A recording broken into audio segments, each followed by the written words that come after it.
एक जमींदार था, एक उसकी घरवाली थी। घर में दो जने ही थे। जमींदार खेत में काम करता था और उसकी पत्नी घर का काम करती थी। पति पत्नी दोनों ही गर्म स्वभाव के थे।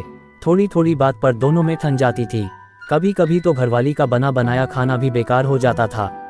एक दिन घरवाली अपनी रिश्तेदारी में गई। वहां उसे एक बुजुर्ग औरत मिली। बातों बातों में जमींदार की घरवाली ने बुजुर्ग औरत को बताया कि मेरे घरवाले का मिजाज बहुत चिड़चिड़ा है, वे जब तब मेरे से लड़ते ही रहते हैं। कभी कभी इससे हमारी बनी बनाई रसोई बेकार चली जाती है।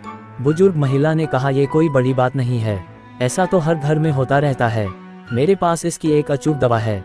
जब भी कभी तेरा घरवाला तेरे साथ लड़े तब तुम उस दवा को अपने मुंह में रख लेना, इससे तुम्हारा घरवाला अपने आप चुप हो जाएगा। बुजुर्ग महिला अपने अंदर गई, एक शीशी भर कर ले आई और उसे दे दी।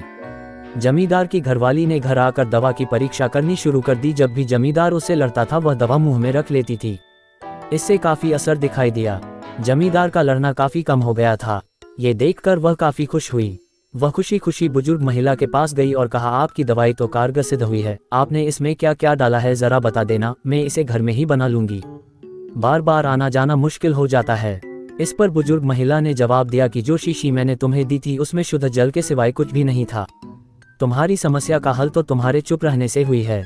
जब तुम दवा यानी कि पानी को मुंह में भर लेती थी तो तुम बोल नहीं सकती थी और तुम्हारी चुप्पी को देखकर तुम्हारे घरवाले का भी क्रोध शांत हो जाता था। इसी को एक चुप 100 सुख कहते हैं। बुजुर्ग महिला ने जमींदार की घरवाली को सीख दी कि इस दवा को कभी भूलना मत और अगर किसी को जरूरत पड़े तो आगे भी लेते रहना। जमींदार की घरवाली ने बुजुर्ग महिला की बात को गांठ बांध लिया और खुशी खुशी अपने घर वापस आ गई। कहानी अच्छी लगे तो लाइक और सब्सक्राइब करें।